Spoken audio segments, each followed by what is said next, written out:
नमस्कार, बहुत स्वागत है आपका किसान तक में। मैं हूँ आपके साथ संध्या बिष्ट। बुलेटिन की शुरुआत करेंगे और आज सबसे पहले बातचीत कर लेते हैं कि कौन-कौन सी खबरों का आज बुलेटिन में ज़िक्र करेंगे। तो दोस्तों सबसे पहले बात करेंगे हम प्याज के दाम को लेकर, क्योंकि लगातार हम देख रहे हैं जब से एक्सपोर्ट ड्यूटी हटी है, तब से प्याज पर संग्राम मचा हुआ है। किसान अभी भी परेशान हैं। दूसरी खबर जो होगी वो किसान आंदोलन से जुड़ी हुई खबर होगी, क्योंकि आज 100 दिन पूरे हो चुके हैं किसान आंदोलन को। और इस बीच किसान नेता सरवन सिंह पंढेर का एक बड़ा बयान निकल कर सामने आया है। क्या कुछ उनका कहना है, ये रिपोर्ट आपको दिखाएंगे और साथ ही बात करेंगे हरियाणा के। जिस तरीके से आपको बता दें कि हरियाणा में लगातार बवाल मचा हुआ है, इस बीच आपको बता दें कि हरियाणा के पूर्व गृह मंत्री अनिल विज ने किसानों का विरोध किया, उनसे बातचीत जब की, तो वो भी आपको दिखाएंगे क्या कुछ उनके द्वारा कहा गया है। और बात करेंगे देश भर के मौसम को लेकर। तो सबसे पहले बात करते हैं प्याज को लेकर, जहां प्याज के निर्यात बंदी खत्म हुए 18 दिन बीत चुके हैं, लेकिन अब तक किसानों को इसका कोई फायदा नहीं मिला। किसानों का कहना है कि सरकार अपनी निर्यात नीति में बदलाव करे, वरना इस तरह से निर्यात शुरू करने का उन्हें कोई फायदा नहीं मिलने वाला है। आज स्थिति यह है कि राज्य की प्रमुख मंडियों में किसानों को घाटा सहकर प्याज बेचनी पड़ रही है। अब खरीफ सीजन की फसलों की बुआई का समय आ गया है। उसके लिए किसानों को पैसे की जरूरत है। इसलिए किसान रबी सीजन का प्याज भी औने पौने दाम पर बेचने के लिए मजबूर है। पैसा नहीं मिलेगा तो खरीफ सीजन की खेती कैसे होगी? इसी मजबूरी में किसान फसल बेच रहे हैं और मंडियों में आवक काफी बढ़ गई है, जिससे कि दाम कम हो गए। तो किसानों के सामने अभी ये स्थिति बनती नजर आ रही है। लेकिन आपको बता दें कि इस बीच भी इतने दिन होने के बावजूद भी किसान अभी भी परेशान हैं। तो जिस तरीके से किसानों के सामने ये समस्या टूट पड़ी है, वो उम्मीद कर रहे थे कि एक्सपोर्ट ड्यूटी जब हटा दी जाएगी तो ऐसे में उनको फायदा मिलेगा, लेकिन इसके बिल्कुल उलट तस्वीरें हैं, क्योंकि किसानों को फायदा दूर दूर तक मिलता हुआ नजर नहीं आ रहा है। और आपको बता दें कि अभी स्थिति बेहतर नहीं है। तो दो मुख्य कारण है कि निर्यात खुलने के बाद भी किसानों को बहुत कम कीमत मिल रही है, इसलिए अब किसान एक्सपोर्ट पर लगाम लगाए गए $550 प्रति टन के न्यूनतम निर्यात मूल्य और उस पर लगे 40% एक्सपोर्ट ड्यूटी को हटाने की मांग कर रहे हैं।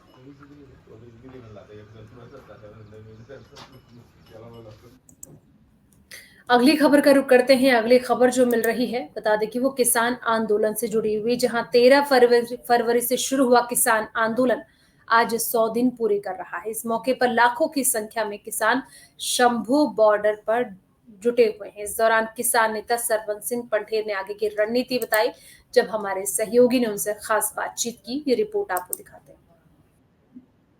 नेता सरवन सिंह पंडेर साहब हैं। किसान तक पर सरवन सिंह पंडेर साहब, स्वागत है आपका। धन्यवाद धन्यवाद। सर, आज ये भीड़ किस लिए जुटाई गई है? देखिए 100 दिन मोर्चे के पूरे हो रहे हैं, जो 13 फरवरी को मोर्चा चला था, और ये पूरे बॉर्डरों के ऊपर लाखों के इकट्ठे होंगे। अभी 12 से 2 बजे देखेगा। अभी तो पंजाब की जनता दूर दराडे से पहुंची नहीं। ये तो यहाँ जो मोर्चे में थे या लोकल लोग आए हुए हैं। तो एक तो बड़ा इकट्ठ करके जो मोदी सरकार ने हमारे ऊपर जबर किया, जुल्म किया, उनका सब देश के सामने समक्ष रखेंगे। आगे का ऐलान है, भाजपा के घरों के आगे मोर्चा लगेगा, उसकी डेट का ऐलान करेंगे, टाइमिंग का ऐलान करेंगे। 2 जून को और जत्थे बॉर्डरों पर लाएंगे, उसका ऐलान होगा, और देश के समक्ष रखेंगे कि एमएसपी लीगल गारंटी कानून बनना चाहिए, देश हित में है ये। दूसरा, किसान मजदूर का कर्ज खत्म होना चाहिए, भारत WTO से बाहर आना चाहिए, मजदूर के लिए 200 दिन जो रोजगार चाहिए, 700 दिहाड़ी चाहिए, और लखीमपुर खीरी का इंसाफ, और जो इस बॉर्डर पर शहीद शुभकर्ण जी को शहीद किया उनका इंसाफ, और हमें दिल्ली जाके प्रोटेस्ट करने का हक भारत सरकार दे। जो जबर जुल्म किया वो पूरी दुनिया के समक्ष दोबारा रखेंगे। अब आगे आपकी रणनीति क्या होगी? जिस तरह आप बता रहे हैं भारतीय जनता पार्टी के नेताओं का घर का घेराव होगा, उसके आगे की रणनीति क्या होगी? नहीं, अभी तो फिलहाल तो 3-4 ऐलान हो चुके हैं। एक तो भाजपा के घरों के आगे जाएंगे, एक प्रधानमंत्री जी आएंगे, उनको सवाल जवाब करने के लिए जथा लेके उधर जाएंगे। ये कार्यक्रम तो हमारे आ चुके हैं। इनके बाद आगे के बारे में सोचेंगे। आगे किसान आंदोलन को इसी तरह धार दी जाएगी जिस तरह आपने आज ये भारी संख्या में पब्लिक जुटाकर एक संदेश दे दिया कि किसान आंदोलन मजबूती के साथ खड़ा है। एक नैरेटिव ये बनाया जा रहा है कि किसान आंदोलन खत्म हो गया है, किसान आंदोलन कमजोर हो गया है, तो उसको तोड़ने की कोशिश। हाँ, सरकार का पक्ष बड़ा होता है। हम आज देख लिए इस तरह से आंदोलन चलता रहेगा, लेकिन सरकार परसेप्शन बनाती है आंदोलन नहीं है, और आंदोलन की वजह से आज देश के समक्ष किसान मजदूर की मांगे पूरी पार्टियां उठा रही हैं, उनको उठाना पड़ रहा मजबूरन, और सरकार को भी बोलना पड़ रहा। तो आप आखिरी संदेश देश के लिए क्या किसान तक के माध्यम से? हाँ, पूरे देश को किसान मजदूर को संदेश भी इकट्ठे हुई है। हम इस मोर्चे में भी जीतेंगे, और भारत सरकार में कोई भी सत्ता में आए, हमको उसको एमएसपी गारंटी कानून बना के देना पड़ेगा। तो ये थे हमारे साथ किसान नेता सरवण सिंह पंडेर, जो बड़ा ऐलान करते हुए नजर आ रहे हैं कि भारतीय जनता पार्टी के नेताओं के घरों का घेराव किया जाएगा। साथ ही साथ अब देश के जाने माने चेहरा किसान नेता साहब, स्वागत है आपका। धन्यवाद धन्यवाद। मोर्चे के पूरे हो रहे हैं, जो 13 फरवरी को मोर्चा चला था, और ये पूरे बॉर्डरों के ऊपर लाखों के इकट्ठे होंगे। अभी 12 से 2 बजे देखेगा। अभी तो पंजाब की जनता दूर दराडे से पहुंची नहीं, ये तो यहाँ जो मोर्चे में थे या लोकल लोग आए हुए हैं। तो एक तो बड़ा इकट्ठ करके जो मोदी सरकार ने हमारे ऊपर जबर किया, जुल्म किया, उनका सब देश के सामने समक्ष रखेंगे। आगे का ऐलान है, भाजपा के घरों के आगे मोर्चा लगेगा, उसकी डेट का ऐलान करेंगे, टाइमिंग का ऐलान करेंगे। 2 जून को और जथे बॉर्डरों पर लाएंगे, उसका ऐलान होगा, और देश के समक्ष रखेंगे कि एमएसपी लीगल गारंटी कानून बनना चाहिए, देश हित में है ये। दूसरा, किसान मजदूर का कर्ज खत्म होना चाहिए, भारत WTO से बाहर आना चाहिए, मजदूर के लिए 200 दिन जो रोजगार चाहिए, 700 दिहाड़ी चाहिए, और लखीमपुर खीरी का इंसाफ, और जो इस बॉर्डर पर शहीद शुभकर्ण जी को शहीद किया उनका इंसाफ, और हमें दिल्ली जाके प्रोटेस्ट करने का हक भारत सरकार दे। जो जबर जुल्म किया वो पूरी दुनिया के समक्ष दोबारा रखेंगे। अब आगे आपकी रणनीति क्या होगी? जिस तरह आप बता रहे हैं भारतीय जनता पार्टी के नेताओं का घर का घेराव होगा, उसके आगे की रणनीति क्या होगी? नहीं, अभी तो फिलहाल तो 3-4 ऐलान हो चुके हैं। एक तो भाजपा के घरों के आगे जाएंगे, एक प्रधानमंत्री जी आएंगे, उनको सवाल जवाब करने के लिए जथा लेके उधर जाएंगे। ये कार्यक्रम तो हमारे आ चुके हैं, इनके बाद आगे के बारे में सोचेंगे। आगे किसान आंदोलन को इसी तरह धार दी जाएगी जिस तरह आपने आज ये भारी संख्या में पब्लिक जुटाकर एक संदेश दे दिया कि किसान आंदोलन मजबूती के साथ खड़ा है। एक नैरेटिव ये बनाया जा रहा है कि किसान आंदोलन खत्म हो गया है, किसान आंदोलन कमजोर हो गया है, तो उसको तोड़ने की कोशिश। हाँ, सरकार का पक्ष बड़ा होता है। हम आज देख लिए इस तरह से आंदोलन चलता रहेगा, लेकिन सरकार परसेप्शन बनाती है आंदोलन नहीं है, और आंदोलन की वजह से आज देश के समक्ष 100 दिन हो गया भाई, 100 महीने भी हो सकते।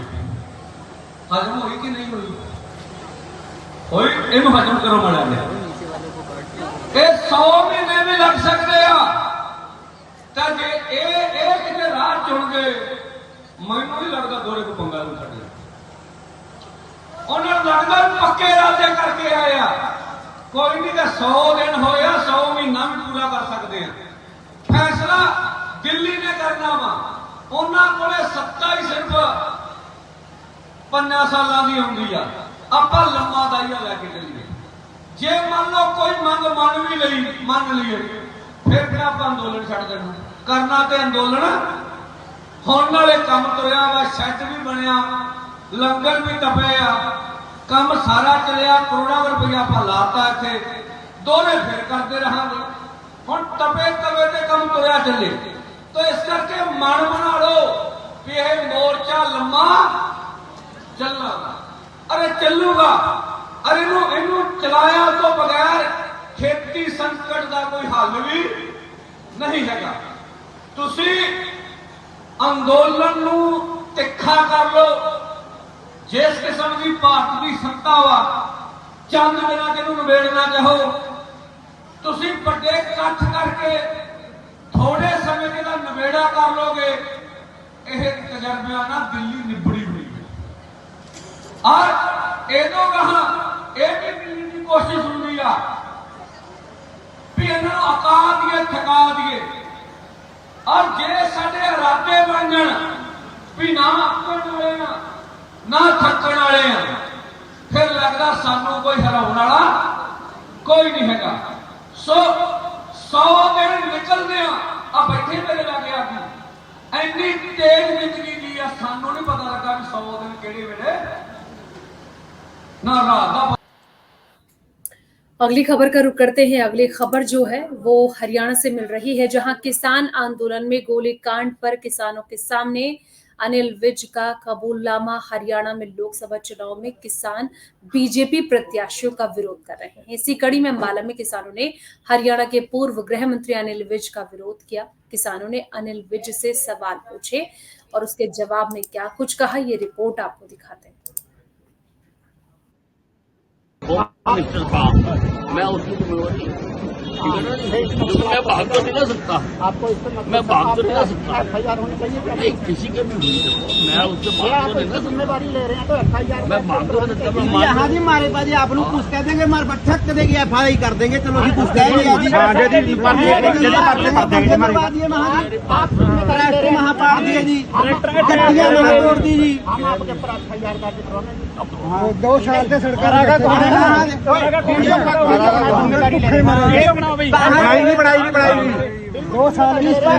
मैं होम मिनिस्टर था, मैं भाग नहीं सकता, मैं अपनी जिम्मेवारी लेता हूँ। ये आपने गोली चलवाई, अब बजाओ नहीं मैंने चलाई पर मैं होम मिनिस्टर था, ठीक है ना। मैं ये नहीं कह रहा, मेरी बात सुनो, किसान शहीद हो गए जी आप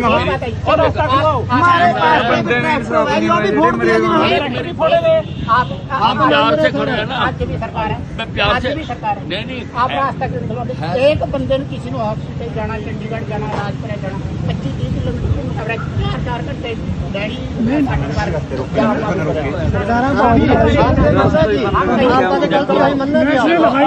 नहीं किसानों ने कोई रोके जी, रोके बैरिकेड माना थोड़ी बैरिकेड लाए यार, 3-4 दिन पहले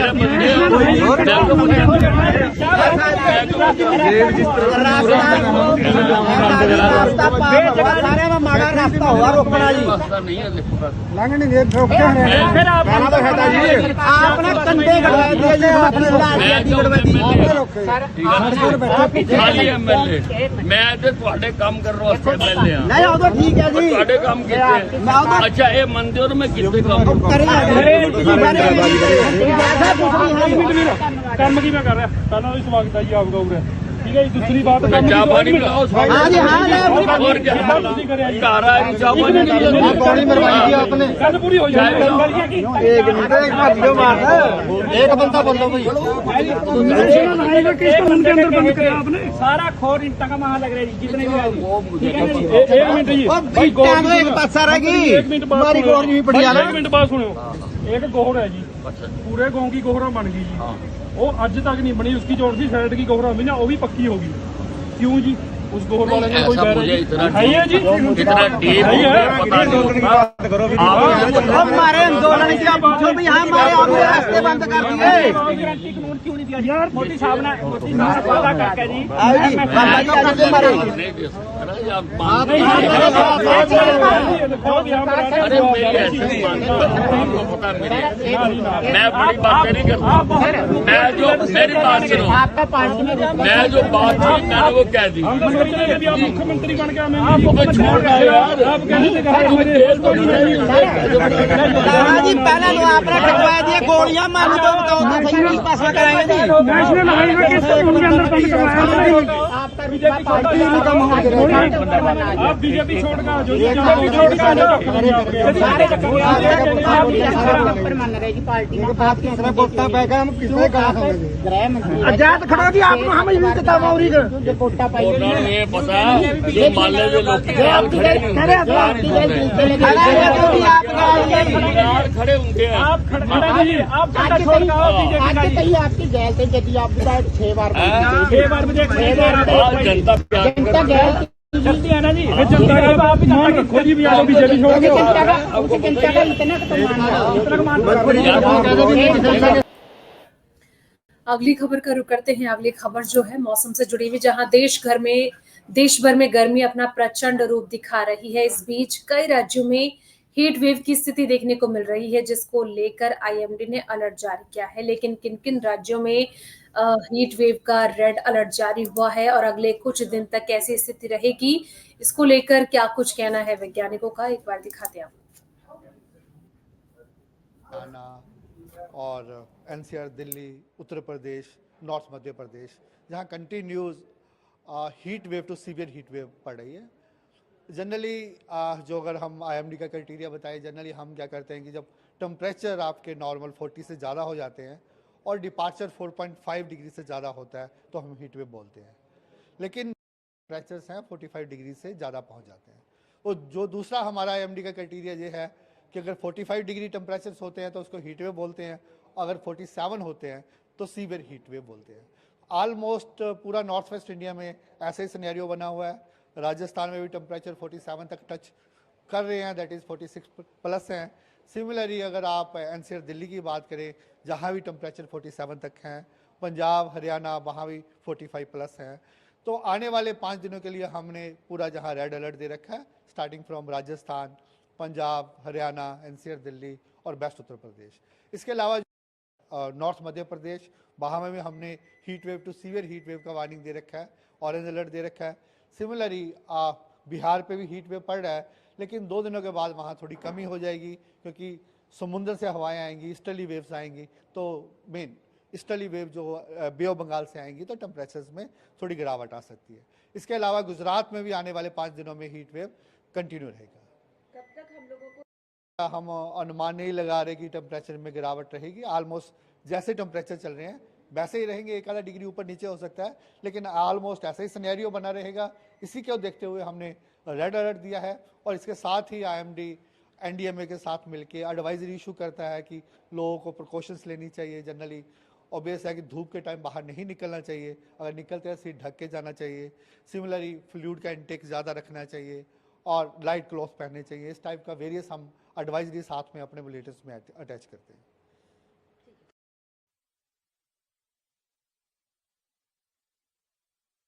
जनरली हम क्या करते हैं कि जब टेम्परेचर आपके नॉर्मल 40 से ज़्यादा हो जाते हैं और डिपार्चर 4.5 डिग्री से ज़्यादा होता है तो हम हीट वेव बोलते हैं। लेकिन टेम्परेचर्स हैं 45 डिग्री से ज़्यादा पहुंच जाते हैं। और जो दूसरा हमारा आईएमडी का क्राइटेरिया ये है कि अगर 45 डिग्री टेम्परेचर्स होते हैं तो उसको हीट वेव बोलते हैं, अगर 47 होते हैं तो सीवियर हीट वेव बोलते हैं। ऑलमोस्ट पूरा नॉर्थ वेस्ट इंडिया में ऐसे ही सिनेरियो बना हुआ है। राजस्थान में भी टेम्परेचर 47 तक टच कर रहे हैं, दैट इज़ 46 प्लस हैं। सिमिलरली अगर आप एनसीआर दिल्ली की बात करें, जहाँ भी टेम्परेचर 47 तक हैं, पंजाब। तो ये थी देश भर के मौसम की बात। और अब नजर डाल लेते हैं कि अभी क्या स्थिति रहने वाली है आने वाले दिनों में।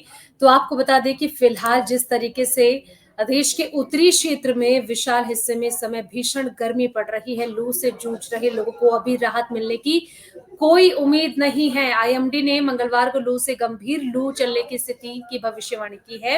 ये भविष्यवाणी अगले 5 दिनों के लिए की गई है। राजस्थान, पंजाब, हरियाणा, चंडीगढ़, दिल्ली और पश्चिमी यूपी के कुछ हिस्सों में गर्मी पड़ने को लेकर रेड अलर्ट जारी किया गया है। मौसम विभाग का कहना है कि इन राज्यों के कई जिलों में दिन का जो अधिकतम तापमान है वो 47 डिग्री सेल्सियस के स्तर को पार कर सकता है। वहीं एक रिपोर्ट के जरिए भी वरिष्ठ वैज्ञानिक का ये कहना है कि वर्तमान में पूरे उत्तर पश्चिमी भारत में तापमान सामान्य से ऊपर है और पिछले 2 से 3 दिनों में क्षेत्र के लिए रेड अलर्ट जारी किया गया है। वहीं आपको बता दें कि अगले 5 दिनों के लिए राजस्थान में रेड अलर्ट जारी किया गया है क्योंकि कई जगह पर 47 डिग्री को पार कर चुका है तापमान। तो ऐसे में आने वाले दिनों में और भी ज्यादा कंडीशन खराब हो सकती है, यानी कि गर्मी अपना प्रचंड रूप दिखाती हुई नजर आ रही है। लोगों का घर से बाहर निकलना भी दूभर होता जा रहा है। ऐसे में आपको बता दें कि पश्चिमी विक्षोभ के कारण अधिकतम तापमान में मामूली गिरावट दर्ज की गई, लेकिन इसके बावजूद धीरे धीरे 2 से 3 डिग्री की वृद्धि हुई। कई राज्यों के लिए रेड अलर्ट जारी किया गया है, खास करके यूपी में अगले 5 दिनों के लिए रेड अलर्ट और मध्य प्रदेश के उत्तरी हिस्सों के लिए ऑरेंज अलर्ट जारी किया गया है। आईएमडी का कहना है कि चंडीगढ़ सहित पंजाब और हरियाणा के अधिकांश भागों में अधिकतम तापमान 43 डिग्री सेल्सियस को पार कर गया है। केंद्र ने बताया कि 23 मई तक पंजाब, हरियाणा और चंडीगढ़ में प्रचलित हीट वेव की स्थिति गंभीर हो जाएगी। दक्षिणी पंजाब और हरियाणा के अलग अलग हिस्सों में भी गंभीर हीट वेव की संभावना है, जहां अलग अलग स्थानों पर अधिकतम तापमान 46 से लेकर 47 डिग्री सेल्सियस तक पहुंच सकता है। तो ये स्थिति आने वाले दिनों में रहने वाली है, जिसके चलते गर्मी से लोग परेशान हो रहे हैं, लेकिन तापमान में कमी दूर दूर तक नजर नहीं आ रही है। आईएमडी का ये कहना है कि आने वाले दिनों में लू की जो स्थिति है वो भारी से बहुत भारी स्थिति में जा सकती है, जिसको लेकर रेड अलर्ट जारी किया गया है। खास करके राजस्थान की मैं बात करूं, राजस्थान, पंजाब, दिल्ली, यूपी, ये कई ऐसे जगह हैं जहां पर रेड अलर्ट जारी हुआ है। वहीं एमपी में ऑरेंज अलर्ट जारी किया गया है। तो दोस्तों, फिलहाल इस बुलेटिन में इतना ही। बाकी तमाम खबरों के लिए आप देखते रहिए किसान तक। नमस्कार।